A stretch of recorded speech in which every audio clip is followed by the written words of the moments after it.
গলা চিহ্ন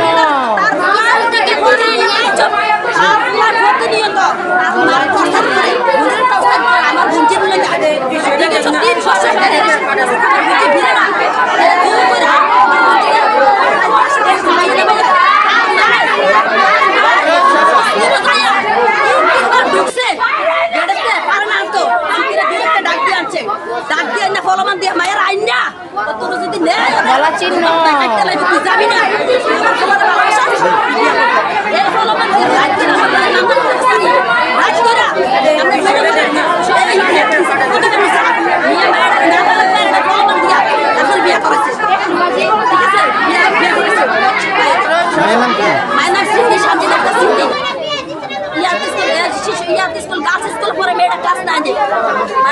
ছেলের নাম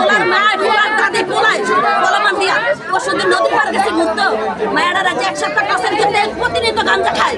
প্রতিনিয়ত মদ খায় টর্চারি করে আমার বঞ্চিটা আজকে বিদায় দিয়ে দিল পরশু নদীর পার ঘুরতে গেছে আমার বঞ্চিটা বুঝছেন একটা হেরা গেছে আমার বঞ্চিটা করতে গেছে আম্মু আম্মু বারবার সিটাফোন লাথি দেয় তুই সর আমার সাথে বারবার লাথি দেয় দেখে কি করে শুনেন ভাই ছেলের নাম কি ছেলের নাম ইসিফা বাপের নাম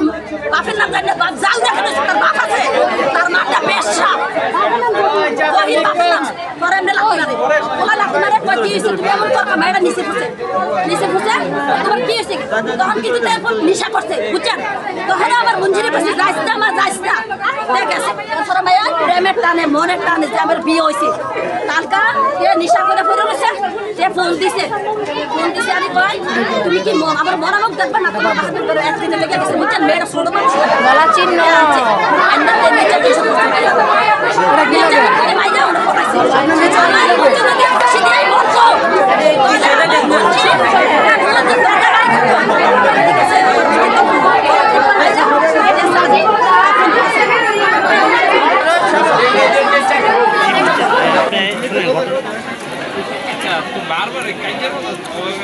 এই ঘটনাটা কি হয়েছে আপনি কত সময় জানছেন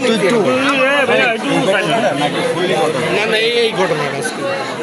তখন কটা বাজবো 7:30 আমার ছোটো ভাই আমার ফোন দিছে বৃষ্টি হইতেছে আমার ছোটো ভাই আমার ফোন দিছে ফোন দিয়ে কইতেছে ভাই আপনি কোথায় আমি কই ভাই আমি তো বাসায় বৃষ্টি দিকে আমি বাইরেতেছি না বাসায় আছি হ্যাঁ তো ভাই স্মৃতি কোথায় আমি স্মৃতি ওই বাড়িতে হ্যাঁ এমন টাইমে আমার ভাইয়ের মোবাইলে আবার রিটার্ন ফোন গেছে ফোন দিয়া হ্যাঁ আমি তখন লাইনে ফোন দিয়া বলতে আসি স্মৃতিকে মাইরা ফেলাইছি হ্যাঁ তখন আমি চিৎকার দৌড়ছি আমার ভাইও আমার চিৎকার দিয়ে ভাই তাড়াতাড়ি বাইরে হলো স্মৃতিকে তো মেরে আমি চিৎকার বাইরে আসছি আইসা দেখিয়ে এলাম হ্যাঁ এখন সব দরজা লক করা পরে ছেলের মায় দাঁড়ায় রয়েছে দরজার ভিতরে ছেলের মারে জিগাইলাম ভাবি স্মৃতি কোন আমার হায়দ্রাবাদের বাসায় ওই বাসায় আছে দৌড়ে ওই বাসায় গেলাম ওই বাসায় যাওয়ার পরে সব দরজা লক করা দোতলায় উঠলাম দোতলাতে নিচে আসলাম কেউ না পরে এমন টাইমে বাইরে যেমন দেখি ছেলের চাষি জমিতে ঢুকতেছে বাইরের থেকে ঢুকতে আসে আমার দেখে হতভম্ব হয়ে দাঁড়াই গেছে পরে আমি জিজ্ঞাসলাম বাড়ি স্মৃতি কোন ভাই স্মৃতি তো ওই বাড়িতে আমি ওই বাড়িতে গেলাম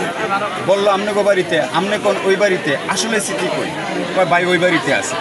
আসলাম আইসা দেই ছেলের মায়ের মানে বাইরে দরজা লক করে কই জানি পলাই গেছে পরে আমি ওই সাইডের দরজা হ্যাঁ ভিতর দিয়ে আটকানো ধাক্কা দিছি ভিতরে দিয়ে লক করা পরে জোরে যখন লাথি দিছি লাথি দেওয়ার পরে দরজা খয়ে গেছে দেই হ্যাঁ লাশের পাশে ছেলের দাদি বয়ে রয়েছে আমি চিৎকার দিলাম এটা কি করলেন আপনারা এই কথা কইছে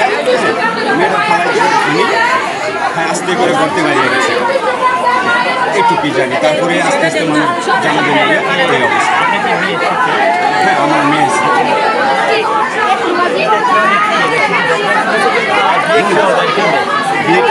বিয়েটা হয়েছে মেয়ে আমার গার্লস স্কুলে ক্লাস 9-এ পড়ে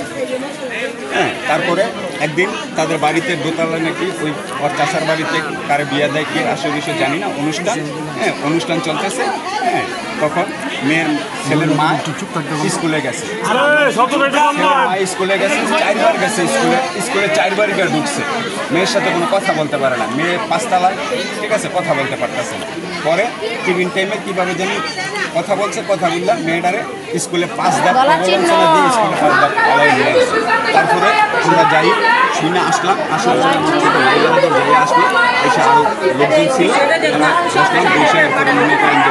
মানে একটা সিদ্ধান্ত নিতে চেয়েছিলাম, কিন্তু তারা কোনো সিদ্ধান্ত নেবে না। ঠিক আছে, মানে কোনো সিদ্ধান্তই তারা মানে না। আমার এক বাগিনা হ্যাঁ পুলিশে চাকরি করে, উনি প্রস্তাব দিল যে ইয়া করছে আপনারা এই শুক্রবারে, পরের শুক্রবারে আপনারাও 5 জন আসেন, আমরাও 5 জন নিয়ে বসে যেভাবে এটা সমাধান, সুন্দর সমাধান হয় এই সমাধান করি। ঠিক আছে, এরা মানতেই রাজি না। ঠিক আছে, মানে তারা উশৃঙ্খল। হ্যাঁ, লাস্টে দিয়ে আমরা থেকে ভাড়াটিয়া আমাদেরকে উল্টো অপমান করে হুমকি দুমকি দিয়া, মেয়েরা আটকে রেখে হুমকি দুমকি দিয়া লাস্টে দিয়া আমাদেরকে বাইর করে দিল। পরে আমরা নির্ভয় হইয়া এখান থেকে নিরুপায় হয়ে চলে গেলাম। পরে নাকি এরা কেমনে কোথায় নিচে কী করছে না করছে কেমনে বলে বিয়ে করাইছে। ঠিক আছে, তারপরে চিন্তা করলাম যে বিয়ে সাথে হয়ে গেছে, আর বিষয় করে আমরা রইলাম। ঠিক আছে, আসি না, যাই না, এই না হি না, মেয়ের মাইকে মনে করেন কানতে হাসবেন্ডের জায়গায় এসে মেয়ের মার দিকে চাওয়ার জন্য আমি আস্তে আস্তে একটু নরম হয়ে আসলাম। হ্যাঁ, ও নরম হওয়ার পরও তো আমার মেয়ের পাইলাম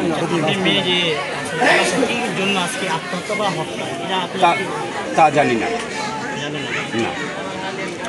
মেয়ের বয়স 16। আপনার বিয়ে হয়েছে আজকে কতদিন ধরে? বিয়ে দিচ্ছে আজকে কতদিন হবে? হ্যাঁ, মাস 2 হবে। গলা চিহ্ন।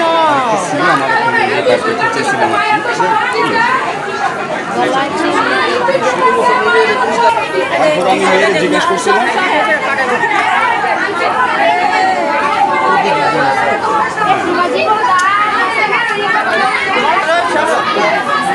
আমার কথা হলো কি, আমার মেয়েটা আইন না, তোরা প্রবলঞ্চনা দে আইন না, আমরা এতজন মানুষ আসলাম, তোদের কাছে প্রস্তাব রাখলাম, তারপরও তোরা আমাদের প্রস্তাব গ্রহণ করলি না। তারপরও যদি এরকম কোনো আমার মেয়ে যদি কোনো অপরাধ করে থাকতো বা কোনো কিছু করে থাকতো আমারে জানাইতি বা আমারে বলতি, আমি আমার মেয়ের পদক্ষেপ নিতাম। এখন আমি আর কিছু চাই না, আমি চাই আপনাকে প্রশাসনের কাছে আমি এটার বিচার চাই, দ্রুত বিচার চাই। আপনারা মিডিয়া আছেন, এটা ভালো করে যেভাবে আমি বিচার পাইতে পারি আপনাদের কাছে আমার এই আকুল আবেদন রইল, আমি যাতে এটা সঠিক বিচারটা পাই, আপনারা এটাই দৌড়াতে হবে।